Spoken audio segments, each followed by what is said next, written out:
ได้ม่วนบ่จ้าได้เฮ็ดหลายม่วนบ่จ้าคือเฮ็ดหลาย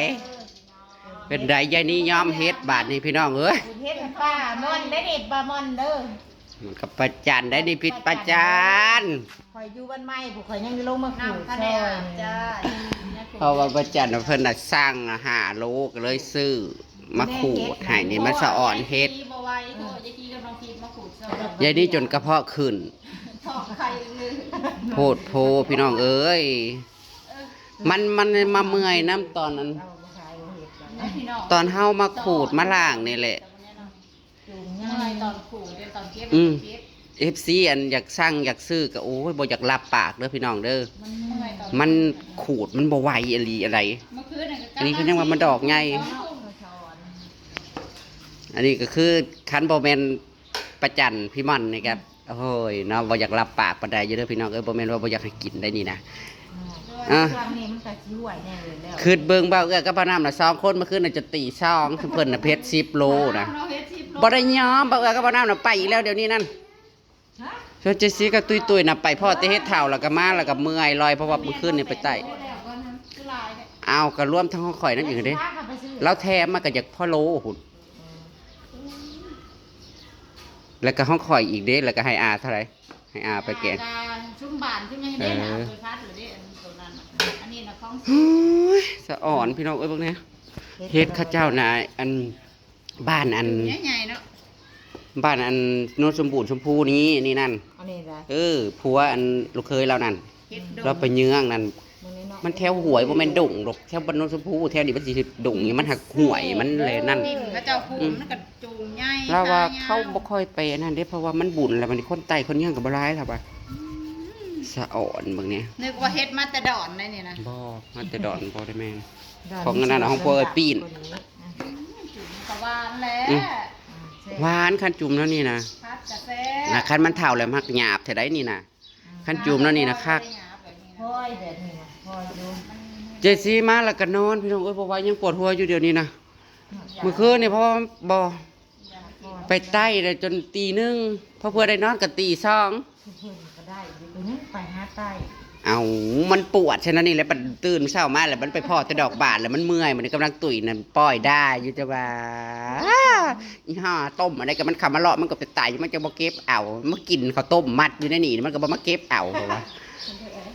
ได้ครับแต่ว่าเอื้อนั่นได้เอื้อนั่นโอ้ยยอมเอื้อยกให้เอื้อลดน้ำจนยังบ่อยากสูบแต่เฮ็ดปวกเพิ่นน่ะก็10 แล้ว10 โลแล้วมื้อนี้ไปหาอีก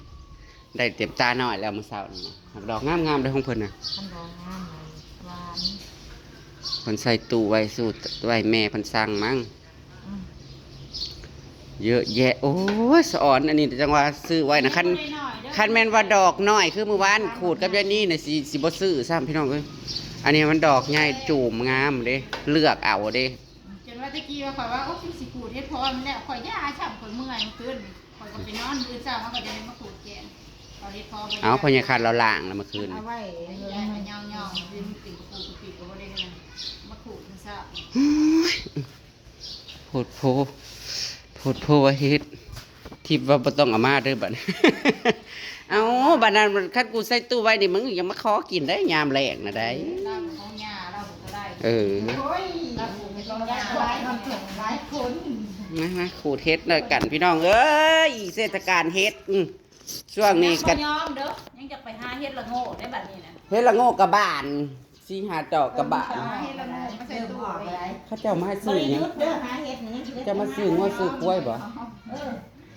ซื้อกล้วยเหรอซื้องัวซื้อบ่งัวจอยโอ้ยซื้ออะไรซื้อแพงอยู่บ่งัวพันโค้งนี่เด้นี่เขามาเลือกเอาแล้วแหละซื้อคันซื้อไปแหละโอ้ยหัวน่ะดึงแตกตบพี่น้องเอ้ยเรื่องที่มันปวดนี่คือเอาไข้โคมบ่เคยเอาไข้โคมมัดหัวแล้วมันแหนมันบีบแล้วมันปวดคือหาว่านั่งรถขับรถไปไกลๆเด้อพี่น้องมาคูเรียนชอยเนี่ยไปอันนั้นน่ะเมื่อคืนนี่ก็ฟังรหัสแต่หมู่เอิ้นดับตัวเองน่ะเห็นกันละดอก2 ดอกนี่คันเห็นบ่ได้เป็นหมู่อีทูนมันเลย ดอกจุบๆพ่นแต่ดิน โอ้ยนั่งต่อยไปหาเฮ็ดเราไปตอนยังมืดๆเนี่ยเด้ลงไปตื่นธาตุดำๆมันกูระโปงใช่ไหม ผ้ากันเจ้านะ ธาตุที่บรรจุพญพรน่ะเด้แล้เพราะว่าอันนี้เราธาตุมันมีกระดูกเราวันนี้เพราะว่ายืนจังจ๊ะอยู่ดำคืออยู่หัวจะได้กะข้าแต่กลมหาเฮ็ดเลยไม่ตามมาไม่มีหอมเลยว่ะ นี่คุณมันช่วยจะไปหนึ่งคนมาซื้อ เฮ็ดกับเฮ็ดโคตรเฮ็ดโค ครูแบบนี้เลย ค่ะ เอาโอ๊ยกูเปื้อนมือกูได้อยู่นะมันอึดอัดเด็กจะทำอะไร เอากระโตกสุด เสือ ท้าย ที่ แล้ว ก่อนเนี่ยที่ออกไปทั้งคนนี้อันนั้น กระโตกสุดท้ายแล้วน้ำก็ถ้าได้อาบอายุอาญะสิเทศ พออาบมันแหละมัน ทำ แล้ว นี้มันคัน แล้วสักก่อนยังอาบวันนี้เนาะเบิ้งบ่ขาดเบิ้งดูแล้วเบิ้งพี่น้องเอ้ย เดี๋ยว น้อง ไป ไม่ นั่ นั่ ง ง ร้า ลาน อยู่ เฮ็ดผู้ซ้ำแบบใหญ่นึงผู้ ก็แล้วก็จะดูแช่น้ำไปแล้วก็ ซ้ำซื้อแลฝากไปให้ดิก็ซ้ำซื้อแล้วฝากไปให้นี่ก็ยังง่ายอยู่พี่น้องเอ้ยฝากนะกันมันไปขามไปฝากของส่งแล้วยากแต่ว่า อันนี้หนักสุดจ้ะอาจารย์เพิ่นว่าเอา5 โลอะถูก ถ้าจะกินฮัลโหล อยากกินเฮ็ดลาวภาษาเฮ็ดไทยบ่แซ่บคือกันจ้า เฮ็ดคือกัน เฮ็ดไทยกระจุมใหญ่และดิบในเจ้างามเฮ็ดต่าง อันนี้เนาะ บางวันล่าสุดไปพัดถึงว่าเสียมาไหน โอ้ยถ้าจะแซ่บแล้วมันดอกอย่างนี้ พัดกันดีเลยค่ะกับกันกับเรา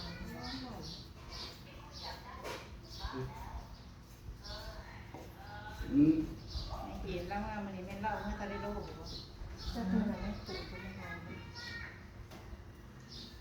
ปีนี้มันต้องโทษแล้วที่ได้เฮ็ดนะ หลับบ่นเลย อืมอ่องละทั่วที่ ปล่อยอะไรซ้ำตัวเงินเม็ดเลยเป็นคนมาจิ อันนี้กับซื้อเรซีเมาอีก8 โลพี่น้องเมื่อวานใน3เป็น11เลยได้ดิเอาใส่ตู้ไว้กินหน้าแรงนั้นนี่แหละพี่น้องเอ้ย FC หลายคนก็อยากสั่งก็ขอยอมเด้อจ้า เอาไว้ตกแล้ว คันได้ไปเฮ็ดนี่แหละบ่ได้เฮ็ดหยังมื้อๆแล้วแหละ เฮ็ดพิเศษระดับ เจ้าเสียคันเจ้าได้เฮ็ดมาสัก10 โลแล้วเจ้าเสียสละ ร้าน รถ เศร้าแค่นี้น่ะกูเฮ็ดนะรถมาบ่ได้ นี่นะมันดอกใหญ่ดอกงามดีได้จังซื้อคันว่าดอกน้อยคือมันก็บ่ซื้อ คุมดีกีหน่วยดีกีลงมา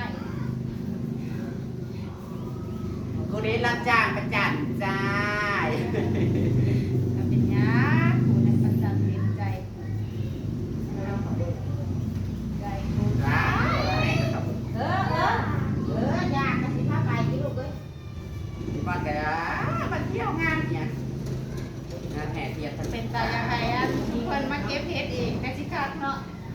โอ้ยมาก็มาได้แต่ว่าคนทานนี่ แม่ จ้า เว้าเพิ่นว่า รอ คือทรงที่คักเนาะเพิ่นมาเก็บเฮ็ดเอง เพิ่นเว้าดี ทานนี่แหละแต่ละได้ไปซื้อมา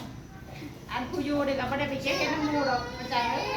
รับกันนั่งบ่ อยู่ผู้นี่ก็บ่อยาก ยา ว่า ทานยังมีแม่ไปซื้อมาข้าวเดียว เมื่อปวดหัวไปเจ้าเด้อ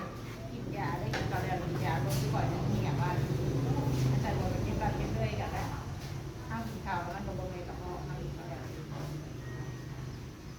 คนบอก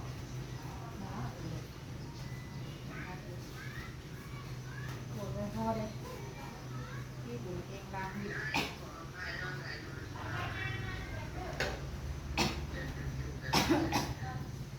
200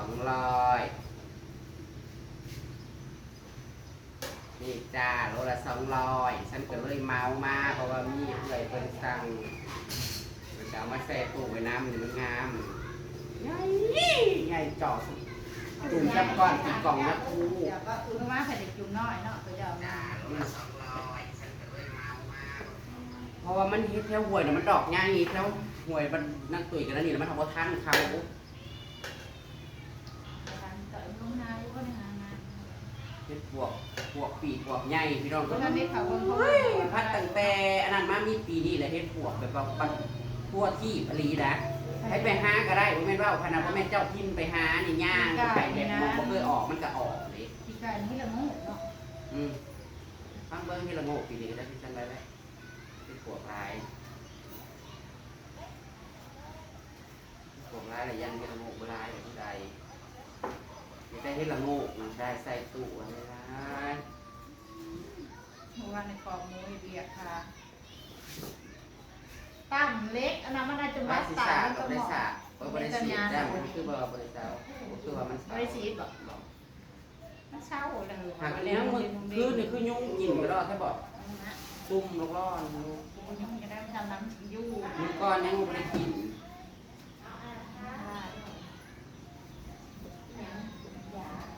ถ้ามาถูกไปจูไรยุ่งสิเดมัน พวก ยังแก่ ไรนิ้วนั่นแหละคนที่กระว่านะเอาอันนั่นอย่าแหล่นั่นท่าคือขี่แถบล่างนั่นมาสิขี่แถบล่างนั่นนิ้วจะบดิบนะ โอ้ละน้อง โพสทิพโพสสิได้แล้ว จักน้อยแม่ไปล้มเนี่ย ยกคัดบ่เมนูก็จะต้มผัดแกงทอดให้พี่น้องเลย กินเฮ็ดซ้ำมือซอบ เทศกาลเฮ็ดจะนี่กับยุทธขายของซะก่อนเพราะว่ามันเฮ็ดระบาดเหลือเกินช่วง มันอยู่อะไรยังไงใครลงไปกันสิเอาสิ เพราะว่าเขาได้กินเฮ็ดกินฮ้อนช่วงนี้อาหารธรรมชาติพี่น้อง เฮ็ เฮ็ ด ด อะ อะไร ไรก็ออกอยู่ได้เฮ็ดรวมเฮ็ดหยังน่ะก็ ทัดแล้วทัดแล้วหรือเปล่า เฮ็ดรวมเฮ็ดหยังก็ออกแต่ว่าเฮ็ดนี่มันเฮาก็สุดแรกพี่น้องเอ้ยมันยังสิได้เนี่ยหลายสุดอยู่นี่นะสุดแรกนี่ซื้อเอาสักมันดอกใหญ่สุดต่อไปนี่ยันอย่างย้อมซื้อแล้วมันดอกน้อยลงน่ะมันปวดยากเลยกัน มันสามียังว่ายายโกรธและหลอบหนา มันนี่เจ้าคือเพิ่งขูดแล้วสิได้ดอกนึงขูดแล้วบ่แล้วยังไปล่างอีกเด้อจ้าว่านี่2คนกันตั้งแต่3 โมงบ่ 3 โมงจนทุ่มกว่า วันยังว่าบ่ได้ลายมื้อนี้น่ะมันเป็น10 โลได้ดิ โบราณก็มีหาโลป่ายว่า 5 โลว่า ถูกเพื่อสิแล้วแต่ละโลของพวกนี้เรา มันแบบว่ามันผ่านง่ายๆนี่โอ้ยขอสิ ตากก็ได้ ว่าอันนี้ขายโลดสั่งมาโลดจ้ามันถือกระถิ่งอยู่นะพี่น้องครั้งนี้นะโลละ200 โคโลเท่าไหร่เดี๋ยวนี้ น้ำไข่มันก็แห้งอยู่แล้ว 300 400นะประมาณนี้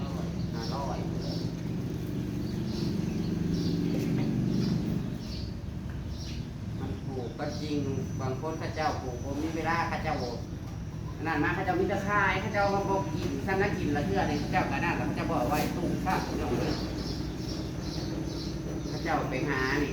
จะมาขายเลยนี่แหละสบายกว่า เดี๋ เสี ย ยวเว ยั ลาง ปลู สิ ก ไปหาอยู่มาแช่ตู้ไว้พี่น้องไว้ขายย่ำเลยแกะขายหาเองอยู่นะไปหาทำบางไม้ให้เก็บจะมาปีออก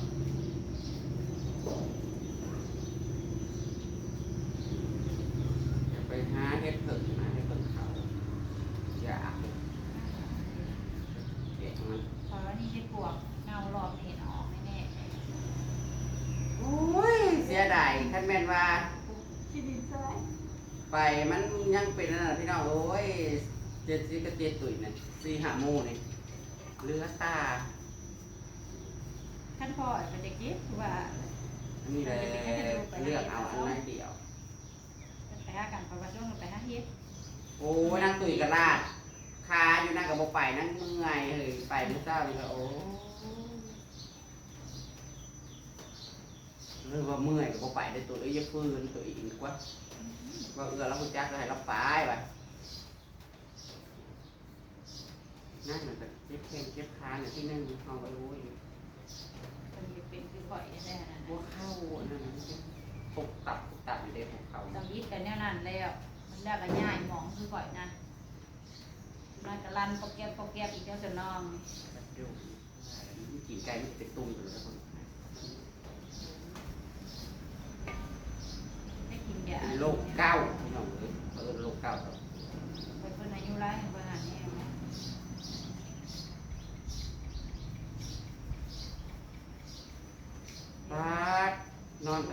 งว่าจน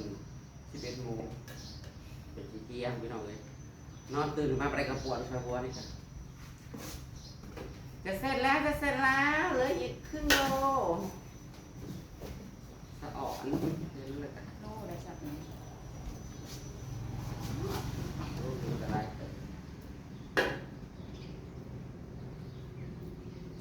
เมื่อวานนี่เจ้าเบิ่งตอนเจ้าทำในมาวันข้าพเจ้าลงมา100 บาท บาท อยู่โอ้ยว้าวหรอกว่า ทุกเท่าไหร่ ก็6 คูณ 14แล้วก็ยังเติบอยู่ไหนก็เป็นด้านนั้นก็พอซื้อกินอิ่มหนึงอยู่100 กันนั่นเอง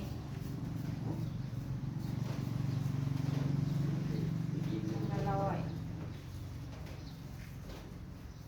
เป็นยังบริขายนะคะเจ้าก็ได้ เอาเขาซื้อไว้ลายเลยซื้อปุ๋ย10 โล20 โลเขาเจ้ากับโอ้ยเราจะพวกอันเจ๊เพิ่นนั่นซื้อนั่นจนได้ว่านคนมาจ้างคนมาขูดอีกได้พี่น้องเอ้ย เจ็ดแดดว่าจากคนลาวคนขูดหาคน ทำหนึ่งเลย ยังว่า รับงานขูด ให้ ขูดตีนเห็ดไหมคะ เขาจะจ้างก็เด้อรับจ้างด่างเฮ็ดแล้วก็ยังว่าอันละ นอนเดี๋ยวนอนแล้วไปหาเนี่ยเก็บเนี่ยม่วนว่าสั้นจะเป็นมันเมิดไว้โดดเก็บนี่ก็ตั้งได้เมิดแล้วยังมาขูดจะ ว่าแหน่ไว้เนาะอันนี้ดีมันก็ได้ ถ้าเฮาขูดเฮาน่ะซ้ำนี่บัดไปกินมันก็ยังอยากหักเลยพี่น้องเอ้ยกินปวดนะ ว่าสิล้างหลายๆน้ำอยู่เด้อให้แม่นซาใจเนาะข้าวขูดนั่นจะพาเป็นๆไปให้รู้แล้วเนาะมันจังแบบว่า คันมันว่าง่าย ข้าววันนั้นบ่คักเลยเขาเจ้าลากนี่ โอ้โหเอาเลย มันนัดเพื่อสิไปฮอดติแต่ว่าสิล้างหลายๆน้ำอยู่เด้อเนี่ยนะว่าสิเป็นคักๆอยู่แต่มันออกมาเป็นที่ดีที่สุดแล้ว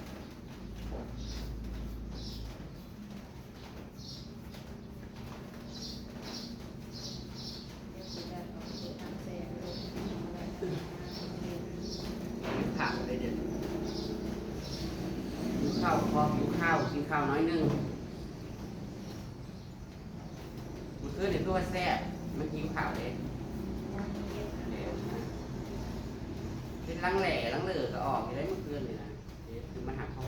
สร้างเก็บรวมหรอเก็บพอเพื่อเก็บมาแล้วมาเพื่ออะไรมันมูลเบิดดอกสีบาน ต้องแยกเดี๋ยวเช็คว่าไม่ได้ออกมาดีๆเนี่ย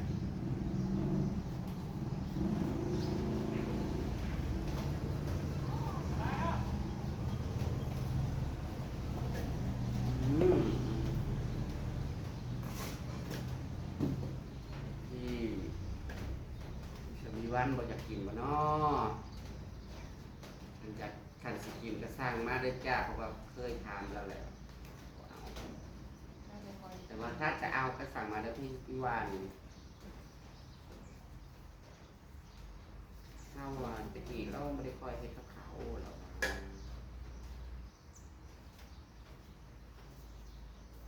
แต่หวานหวานขั้นว่ามาแกงไปกินกับข้าวเหนียวนะก็บ่จะเข้ากับไปได้พี่น้องมันหวานขั้นมาแกงมันมาที่เป็นกรุ๊ปนะแซ่บ เขาหนักเขาลัง นั่นเลยจะคืออันคือหากใหม่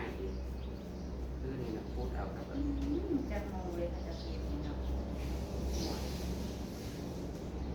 คือหมูใหญ่มันโหได้10 โลเลยเนาะพี่น้องติดแถวหัวแล้วมันจะแบบนี้งามออกลาย ง่ายเอาง่ายเอา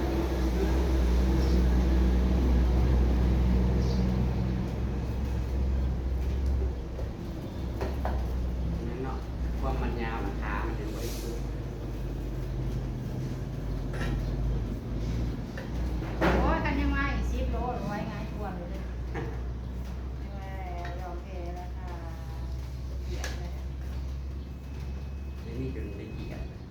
อาบน้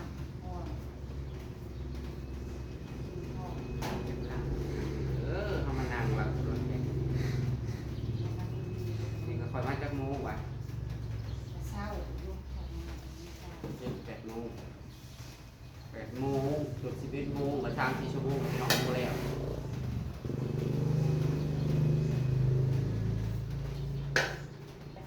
จะได้ก็ลอกกินกันแล้วกันเด้อประจานพี่ม่อนเด้อ ไปรอ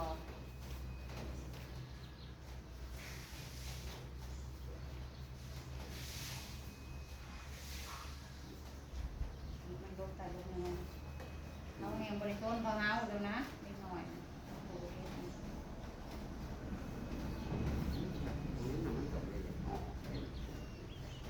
ที่เขาบอกโขดมันจะฮัดกับแง่ขี้ดินพี่น้องเอ้ยนี่ก็ได้นี่ก็ได้พี่น้องตามคลิปหน้าก็แล้วกันจ้ะ จันพี่มอน เทศกาลเห็ดตามคลิปหน้าสวัสดีทุกคนหิวเข่านี่ฮะกินเข่า ว่า สักค ที่ น ยังสิมีมาเนี่ยเนาะคันไปหาแบบนี้มา คัดไปเนี่ยมันหักพอได้อยังนี่นะแต่จะขี่รถไปหาซองบางอยู่ของจันบานมาเลยแหละ